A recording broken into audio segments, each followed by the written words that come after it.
anh ai nhắm thôi mình ngập trồ ui thôi như bấm đấy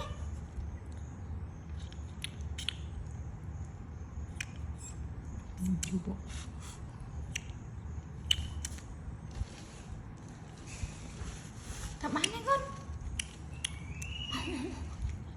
chứ anh ghiền chụp lư đó là đó thằng bán này chụp mắt đấy